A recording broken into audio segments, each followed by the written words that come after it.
Hello everyone, welcome to true IAS and PCS. Continue करते हैं दोस्तों अपनी डिस्कशन को। हम लोग बात कर रहे थे सिख किंगडम के बारे में, जिसको हम सिख एम्पायर भी कहते हैं, during the time of Mughals, and how Sikh empire या Sikh state emerged as new state, या how its identity was served as insurgent state. बागी बनकर बगावत कर कर कैसे ये मुगल साम्राज्य से अलग हुए थे, इसके बारे में हमने बेसिक इन्फॉर्मेशन गैदर कर ली थी। मैंने आपको गुरु नानक जी के बारे में बताया था, सिखिज्म एज अ रिलीजन के बारे में बताया था। बंदा बहादुर, जब गुरु गोबिंद सिंह जी की डेथ हुई थी उससे पहले गुरु गोबिंद सिंह जी के टाइम तक जो रिलेशंस थे सिखों के और मुगल शासकों के, वो काफ़ी अच्छे हो गए थे during the time of Bahadur Shah.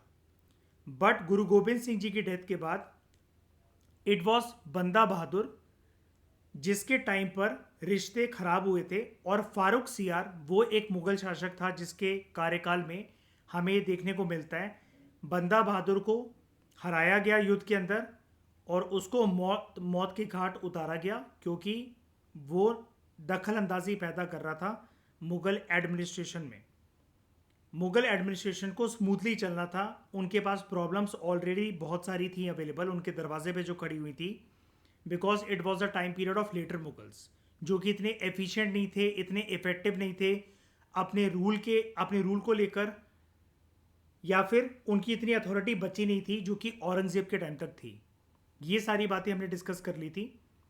उसके बाद मैंने आपको मिसल के बारे में बताया था कि मिसल बेसिकली एक कॉन्फेडरेसीज होती थी, और 12 मिसल हमें देखने को मिलती हैं during the second half of the 18th century. यहाँ पर इनका जो स्टेटस था, it worked on the principles of equality, जहाँ पर सभी मेंबर्स का एक इक्वल से, equal voice, equal vote share रहता था। लेकिन ग्रेजुअली इनके अंदर जो लोकतांत्रिक व्यवस्था का जो नेचर था, जो डेमोक्रेटिक सेटअप था, वो बिगड़ने लगा।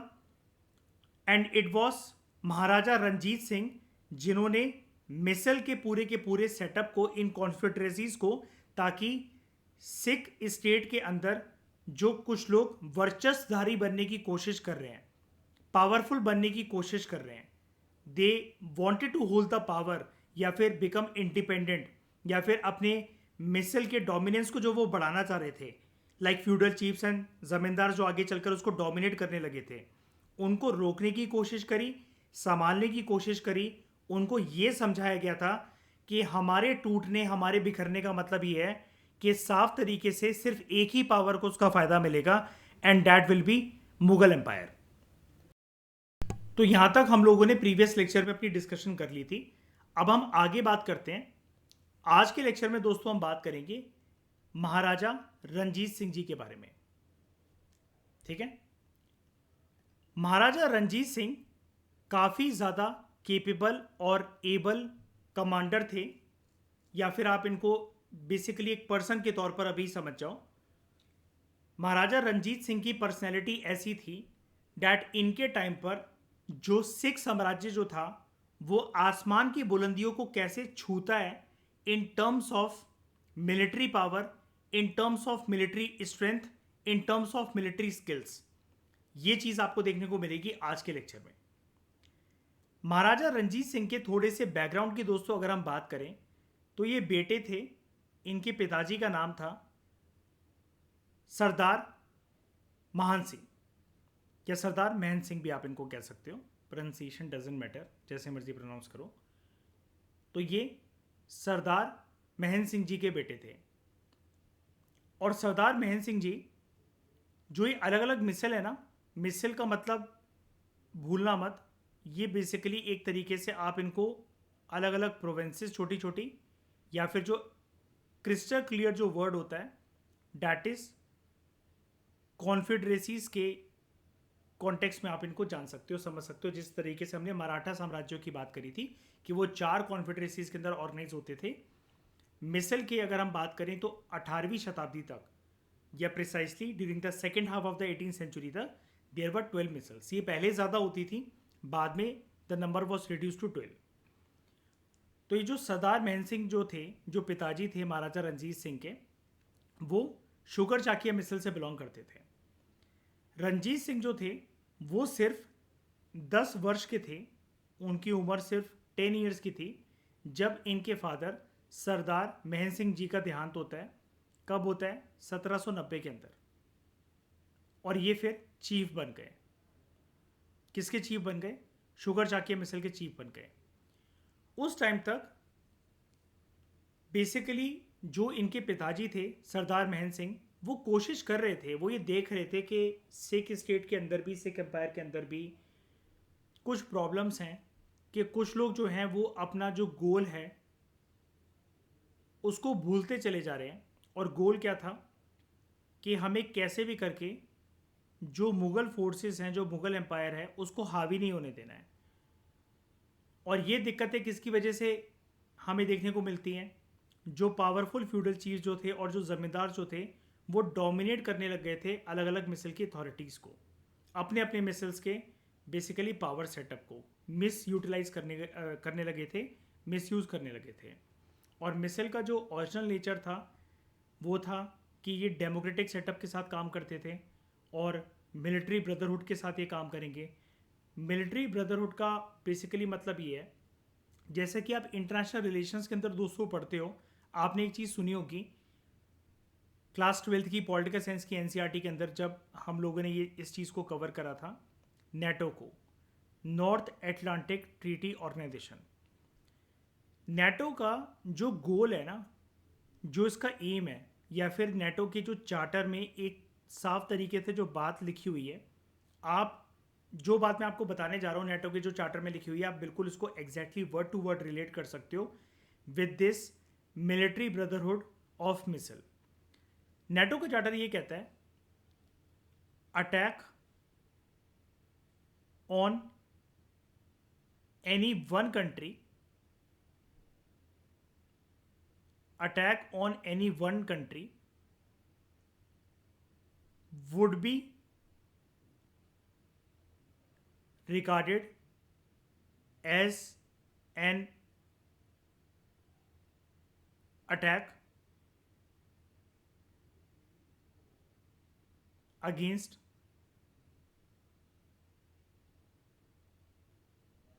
all nation states।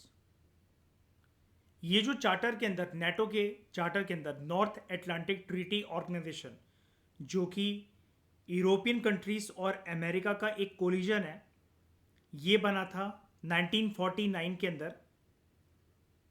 अब ये मैं आपको क्यों बता रहा हूँ, क्योंकि मुझे आपको ये मिसल का जो सेटअप है, डेमोक्रेटिक सेटअप और मिलिट्री ब्रदरहुड का जो कॉन्सेप्ट है, इसको थोड़ा सा मुझे आपको ज़्यादा बेटर तरीके से समझाना है, इसकी क्लैरिटी देनी है, इस वजह से मैं आपको बता रहा हूँ। तो ये जो नॉर्थ एटलांटिक ट्रीटी ऑर्गेनाइजेशन जो बना था, ये बना था 1949 में,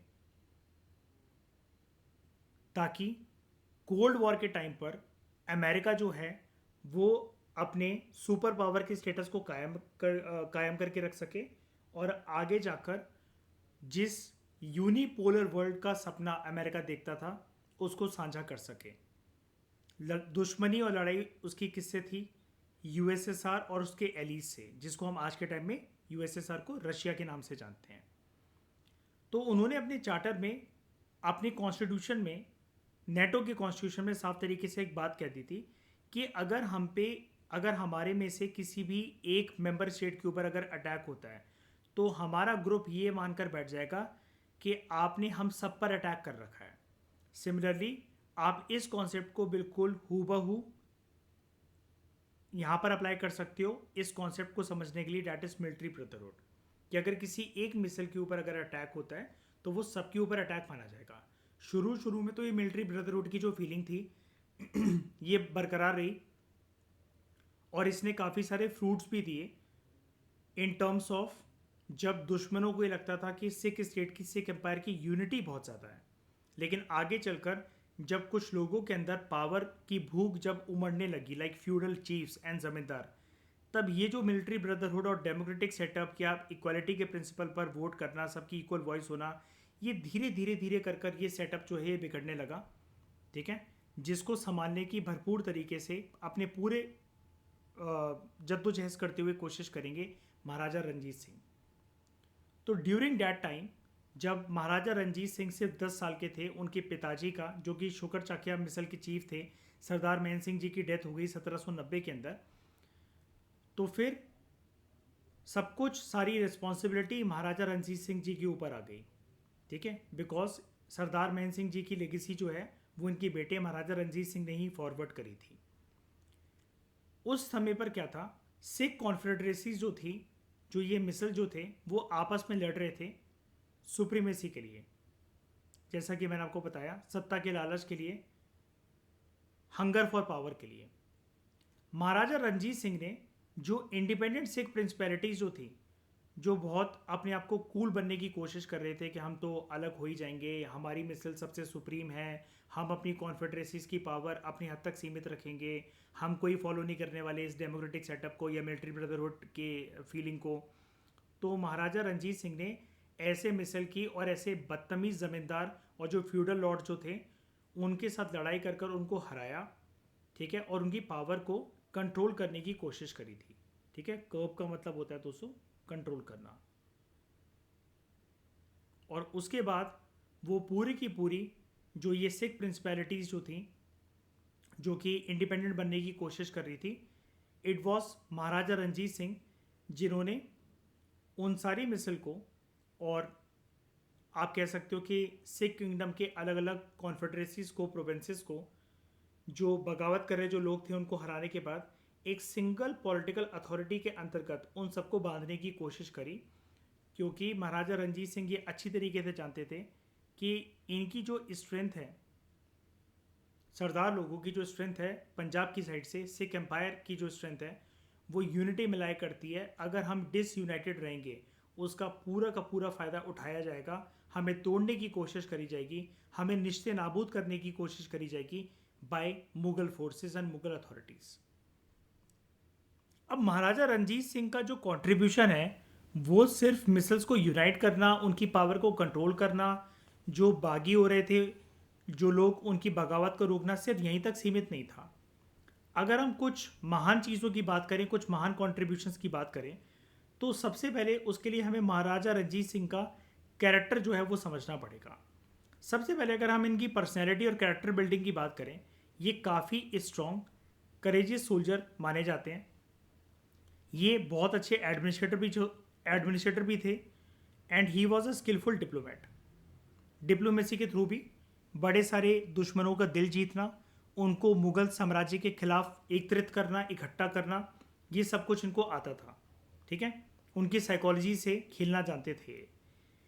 इसके अलावा महाराजा रंजीत सिंह जी ने एक बड़ी ही पावरफुल डिसिप्लिन और वेल इक्विप्ड आर्मी जो है, जिस तरीके से यूरोपियन कंपनीज की, फिर चाहे वो ब्रिटिश ईस्ट इंडिया कंपनी हो या फिर बाकी महान यूरोपियन पावर्स हो, बिल्कुल यूरोपियन लाइंस पे ही अपनी मिलिट्री को डिट्टो वैसे ही बनाया था, उसी प्रकार की ट्रेनिंग देने की कोशिश करते थे और उसी प्रकार की स्किल्स और वेपन्स एंड मशीनरी उनको देने की कोशिश करते थे।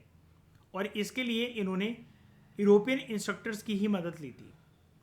और इनके इस इनिशिएटिव की वजह से जो रिजल्ट निकल कर आया, उसके जो फ्रूट्स थे वो हमें कुछ इस प्रकार से देखने को मिलते हैं कि Maharaja Ranjit Singh successfully build the second most powerful army in Asia at that time. अब यहाँ पर जो कीवर्ड दे रखा है दोस्तों आपको, वो गिवन है सेकेंड मोस्ट। तो फर्स्ट मोस्ट पावरफुल आर्मी किसकी थी, बेस्ट किसकी थी, that was English east India company. उनकी सबसे पावरफुल आर्मी थी उस रीजन के अंदर। सेकेंड मोस्ट जो इम्पॉर्टेंट पावरफुल जो आर्मी थी वो महाराजा रंजीत सिंह की थी। सिर्फ पंजाब स्टेट तक सीमित नहीं, सिर्फ सिख किंगडम तक सीमित नहीं, सिर्फ वेस्टर्न इंडिया तक सीमित नहीं, सिर्फ हिंदुस्तान की धरती तक सीमित नहीं, बल्कि पूरी एशिया के अंदर, एशिया एज अ कॉन्टिनेंट के अंदर। ठीक है, इस प्रकार के जो सवाल हैं, ठीक है, इनको नज़रअंदाज मत करना। ऋषिका, ये आपके वाले एग्जाम्स के अंदर भी आ सकते हैं, एंड मेघा, आपके वाले एग्जाम्स के अंदर भी इस प्रकार के सवाल पूछे जा सकते हैं। These questions are low hanging fruits. ठीक है, कि जो सिर्फ एक अच्छी सी थॉरो सी रिवीजन करके आराम से सॉल्व करे जा सकते हैं।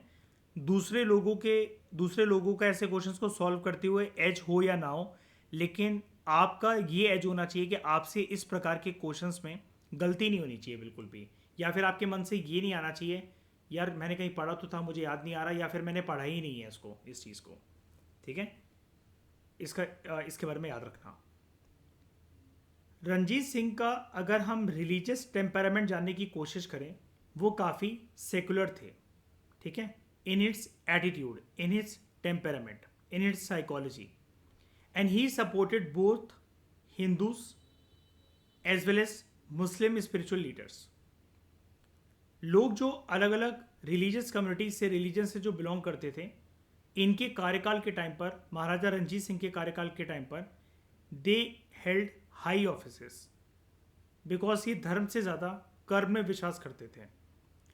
1801 के दौरान क्या देखने को हमें मिलता है, महाराजा रंजीत सिंह जी ने एक इंडिपेंडेंट स्टेट ऑफ पंजाब बनाया था, जहां पर उन्होंने यूनाइट करने की कोशिश करी थी सभी सिकल मिसल को to the west of river Sutlej, and he was honoured with the title of Maharaja. उसके बाद इनके नाम के आगे, original name was Ranjit Singh, नाम के आगे ये टाइटल लग गया महाराजा रंजीत सिंह, और famously he was called as Sher Punjab, lion of Punjab, क्योंकि इनका जो एटीट्यूड था वो ऐसा था, ये किसी से डरते नहीं थे। अब यहां पर एक यूरोपियन इंसान का नाम लिया जा रहा है जिसका नाम है जीन फ्रैंकोइस एलार्ड। ठीक है, आप इसकी प्रोनाउंसिएशन को ऐसा भी बोल सकते हो, जीन जो वर्ड होता है उसको यूरोपियन कंट्रीज के अंदर जॉन वर्ड या जॉन वर्ड्स जो होता है, एक हल्का सा प्रोनाउंसिएशन होता है, जॉन कह लो या जॉन कह लो, हम इसको वैसे प्रोनाउंस करते हैं। तो आप इसको चाहे जीन फ्रैंकोइस एलार्ड कह लो, ठीक है, जॉन फ्रैंकोइस एलार्ड कह लो या जॉन फ्रैंकोइस एलार्ड कह लो। कौन था ये? अपनी मिलिट्री टेक्निक्स को, कॉम्बैटिंग टेक्निक्स को अपग्रेडेड एंड अपडेटेड रखने के लिए महाराजा रंजीत सिंह ने एक पर्सन को डिप्लॉय करा था अपने किंगडम के अंदर, जो कि एक फ्रेंच पर्सन था जिसका नाम था जॉन फ्रैंकोइस एलार्ड। ठीक है, अपनी, और इसको अपना आर्मी चीफ बना दिया था। अब सोचो ज़रा इनकी टॉलरेंस पावर, कि किसी एक यूरोपियन को इस कदर इज्जत दी कि उसको अपना आर्मी चीफ बना लिया, ताकि वो पर्सन इनकी आर्मी को रेगुलरली अपडेट करता रहेगा, अपग्रेड करता रहेगा। तो यानी कि आप कैसा ऐसा कह सकते हो, हमें जो फ्रेंच ईस्ट इंडिया कंपनी के साथ जो एक क्लोज लिंक या क्लोजनेस जो देखने को मिलती है, जिसकी वजह से ब्रिटिश ईस्ट इंडिया कंपनी जो रूठने लग जाती है, ऐसा हमें मॉडर्न इंडियन हिस्ट्री के कॉन्टेक्स्ट के अंदर दो रियासतों के साथ देखने को मिलता है। यहाँ पर फिलहाल बात हो रही है पंजाब की। यहाँ पर आप कह सकती हो ड्यूरिंग द लीडरशिप ऑफ महाराजा रंजीत सिंह, इनके जो टाइज थे, इनके जो रिश्ते थे, वो फ्रेंच ईस्ट इंडिया कंपनी वालों के साथ ज़्यादा अच्छे थे as compare to British East India Company. और दूसरा एविडेंस जो हमें देखने को मिलता है, that is in Mysore under the leadership of, जैसे पंजाब के अंदर लीडरशिप यहाँ पर किसकी है, महाराजा रंजीत सिंह। इनके टाइम पर हमें सिख स्टेट, या जिसको पंजाबी स्टेट भी कह सकते हो, उनके जो टाइज थे वो हमें रिश्ते ज़्यादा अच्छे देखने को मिलते हैं to French East India company या with French East India company. And when it comes to Mysore, तो मैसूर के अंदर जो फ्रेंच ईस्ट इंडिया कंपनी के साथ रिश्ते अच्छे करे गए थे, उसका जो कॉन्ट्रीब्यूशन है वो जाता है हैदर अली के बेटे को, who was known as Tipu Sultan. ठीक है, टीपू सुल्तान। अलार्ड को टास्क ये दिया था महाराजा रंजीत सिंह ने, महाराजा रंजीत सिंह ने इनको ये बोला था कि हमारी जो आर्मी है उसको मॉडर्नाइज करने का काम करेंगे भाई साहब आप। ठीक है, एंड एक स्पेशल सिख रेजिमेंट बनाया जाएगा जिसका नाम महाराजा रंजीत सिंह ने सजेस्ट करा था। ठीक है, फौज है खास, who were known to be fearless. Allard जो है उसने ये टास्क एकम्प्लिश करा। ठीक है, with his general and colleague जिसका नाम था वेंटूरा, जो कि एक इटालियन पर्सन थे।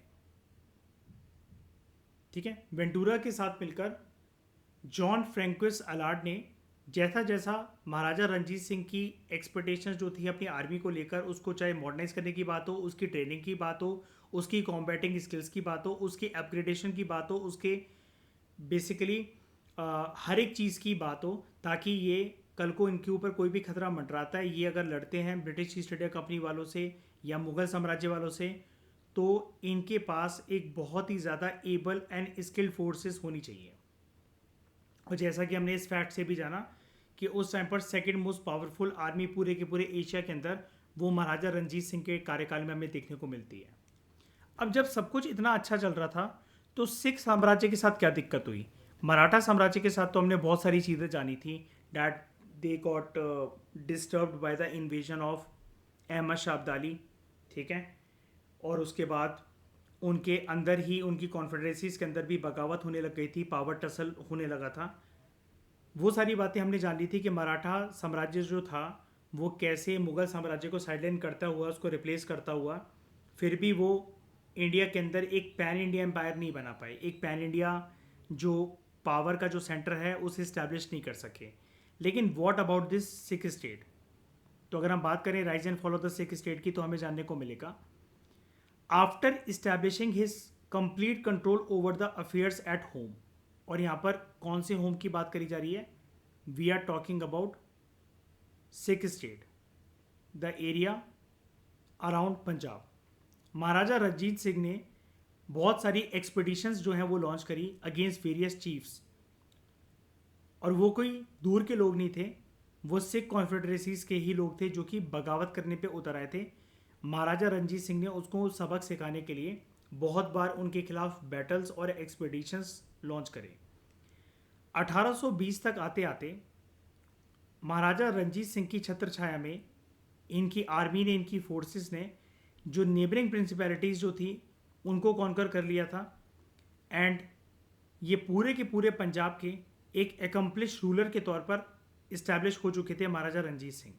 सतलज से इंडस के बीच का जो रीजन है, वहाँ पर जितने भी एरियाज पड़ते हैं, प्रोविंसेस पड़ते हैं, जो भी गांव जो थे, दूर दूर तक लोग इनका नाम जान गए थे। महाराजा रणजीत सिंह ने लाहौर को कॉन्कर करा था 1799 में, अमृतसर को कॉन्कर करा था 1802 में, कश्मीर को करा गया था 1819 में, एंड हज़ारा को 1820 में। इसके अलावा पेशावर और खैबर पख्तूनवाला जो एरिया है उसको कॉन्कर करा गया था 1834 के अंदर। अब क्या होता है, कुछ सालों के बाद इन 1839 महाराजा रणजीत सिंह जी का देहांत हो जाता है। और जब इनकी डेथ हुई थी, तो इन्होंने बेस इतना स्ट्रॉन्ग कर दिया था सिख एम्पायर का, सिख किंगडम का, दैट उसकी जो रेंज थी, it range from Punjab to Himachal Pradesh to Kashmir to Gilgit, जो कि अब पाकिस्तान में है, and from Peshawar and Khyber Pakhtunkhwa in Pakistan. इनकी डेथ के टाइम तक, जब तक ये जिंदा थे, महाराजा रणजीत सिंह ने सिख स्टेट को रूल करा था एज इंडिपेंडेंट रूलर। लेकिन इनकी डेथ के बाद इनके जो सक्सेसर्स थे वो काफ़ी ज़्यादा नालायक थे। वही सेम हम हरामखोरी वाली कहानियाँ जो कि हम मुग़ल साम्राज्य के अंदर देखते हैं, मराठा साम्राज्य के अंदर हम देखते हैं। सिख स्टेट भी उन परेशानियों से, उन हरामखोरों से वंचित नहीं रह पाया, क्योंकि आने वाले जो सक्सेसर्स थे वो टेरिटोरियल इंटेग्रिटी को मेंटेन ही नहीं कर सके। फाइनली 1849 के अंदर ब्रिटिशर्स ने ही इसे एनेक्स कर लिया था, इस एरिया को, जिसको हम कहते हैं सिख स्टेट या फिर एरिया अराउंड पंजाब। अब यहाँ पर एक फैक्ट गिवन है अबाउट गोल्डन टेम्पल, जो कि आपको देखने को मिलता है अमृतसर के अंदर। तो ये जो गोल्डन टेम्पल है जो कि अमृतसर के अंदर है पंजाब में, यहाँ पर महाराजा रणजीत सिंह के साथ हम इसको कैसे एसोसिएट कर सकते हैं? महाराजा रणजीत सिंह जो है वो हरमंदिर साहिब गए थे वहाँ पे ब्लेसिंग्स लेने के लिए, ठीक है। उन्होंने वहाँ पर एक प्रॉमिस करा था अपने मन ही मन में कि वो कवर चढ़ाएंगे, ठीक है, गुरुद्वारा साहिब का, ठीक है, उसके ऊपर छतरी बनवाएंगे, पूरे सोने की परत बनवाएंगे। And this is the reason जो हरमंदिर साहिब गुरुद्वारा है उसको हम गोल्डन टेम्पल भी बोलते हैं। और क्या उन्होंने वो कसम पूरी करी? जी हाँ, बिल्कुल पूरी करी। उसके ऊपर जो पूरा का पूरा गोल्ड प्लेटिंग की जो छतरी है, हम हरमंदिर साहिब गुरुद्वारा, उसका ओरिजिनल नेम है गोल्डन टेम्पल का, उसको आज जो हम गोल्डन टेम्पल बोलते हैं वो इसलिए बोलते हैं क्योंकि उसके ऊपर गोल्ड की एक पूरी जो परत है उसके उसका एक तरीके से चढ़ावा दिया था इन्होंने महाराजा रणजीत सिंह ने। ठीक है। जब हैदराबाद के निज़ाम को इस चीज़ की खबर लगी कि गुरुद्वारे की रिकंस्ट्रक्शन हो रही है और महाराजा रणजीत सिंह नाम का एक बंदा है, उसने पूरे की पूरी सोने की परत की एक छत्र छाया मंदिर के ऊपर चढ़ाने का वादा करा था और वो उस वादे को निभा रहा है, तो असफ जहाँ 7 मीर उस्मान अली खान ने भी डोनेशंस इसी पर्पस के लिए दी थी। ठीक है। वहाँ पर इसने भी अपनी डोनेशंस पहुँचाई थी। एंड ये जो असफ जहाँ 7 है मीर उस्मान अली खान, इसके आगे चलते चलते जैसा कि आप पोस्ट इंडिपेंडेंट इंडिया के अंदर पढ़ते हो और हमने फाउंडेशन कोर्स की क्लासेस के अंदर जब पोस्ट इंडिपेंडेंस हिस्ट्री पढ़ी थी तब हमने ये वाली चीज़ जानी थी कि मीर उस्मान अली खान आखिरी निज़ाम था हैदराबाद का जिसको मजबूर करा गया था। ठीक है। मजबूर क्या करा गया था? इसकी हरकतें भी काफ़ी बुरी थी मीर उस्मान अली खान की। उसका नाम सिर्फ मीर उस्मान अली खान था। ये लास्ट निज़ाम था हैदराबाद का। इसने अपनी खुद की फोर्सेस रेस करी हुई थी यहाँ पर, जिसको हम कहते हैं रज़ाकार्स। रज़ाकार्स के ऊपर इल्ज़ाम ये लगते थे कि इनकी जो फोर्सेस थी वो जो हिंदू पॉपुलेशन थी हैदराबाद के अंदर रहने वाली, उनकी बहू बेटियों का रेप करते थे, उनकी इज्जत लूटते थे, उनको टॉर्चर करते थे। तो जब इस चीज़ की भनक लगी किसको? हमारे फर्स्ट होम मिनिस्टर को, सरदार वल्लभ भाई पटेल जी को, तो उस टाइम पर उन्होंने हैदराबाद से रिक्वेस्ट करी थी कि आप इंडिया के साथ मर्जर एग्रीमेंट को साइन कर लो। उस मर्जर एग्रीमेंट को बोला जाता था इंस्ट्रूमेंट ऑफ एक्सेशन। इसने टाइम मांगा कि मुझे थोड़ा सा टाइम चाहिए, तो वो टाइम इसने मांगा था मीर उस्मान अली खान ने 1947 में। टाइम आगे बढ़ता रहा। सरदार वल्लभ भाई पटेल दूसरे प्रिंसली स्टेट्स के साथ बिजी थे इंस्ट्रूमेंट ऑफ एक्सेशन उनको साइन करवाने के लिए। 1948 में जब इसने मना करने लगा या आनाकानी करने लगा, लेकिन फिर भी एक कंप्लेन इनके पास आ रही थी कि इसकी जो रज़ाकार जो प्राइवेट फोर्सेस की जो आर्मी है वो शोषण करती है हिंदू कम्युनिटी के लोगों का, हैदराबाद के अंदर उनका जीना हराम कर रखा है। तो फिर रज़ाकार की फोर्सेस और भारत की सेना के बीच में एक युद्ध हुआ था, जिसको कुछ ही दिन के अंदर 1 या 2-3 दिन, मैक्सिमम 3 दिन लगे थे इंडियन आर्मी को और रज़ाकार्स को हराकर मीर उस्मान अली खान जो था इसका चैप्टर क्लोज कर इंस्ट्रूमेंट ऑफ एक्सेशन के चलते Hyderabad got merge into India as a union. इसके बारे में हम लोगों ने क्लास 12th की जो हमारी पोस्ट इंडिपेंडेंट हिस्ट्री है उसकी जो NCERT है, इंडिया सिंस इंडिपेंडेंस, उसमें चैप्टर नंबर 1 के अंदर हमने ये कहानी कवर करी हुई है काफ़ी ज़्यादा कॉम्प्रिहेंसिव तरीके से। तो इसी के साथ आपका ये जो सिख एम्पायर जिसको आप सिख किंगडम कहते हो उसका टॉपिक कॉम्प्रिहेंसिव तरीके से कंप्लीट हुआ। अगले लेक्चर में दोस्तों हम बात करेंगे जाटों के बारे में। ठीक है, कि how the Jats emerge as insurgent states, इनकी क्या दुश्मनी थी, इनके क्या लड़ाई थी मुगल साम्राज्य वालों के साथ, इसको हम डिकोड करेंगे अगले लेक्चर के अंदर। इस डिस्कशन में दोस्तों फिलहाल इतना ही। Thank you very much for discussion.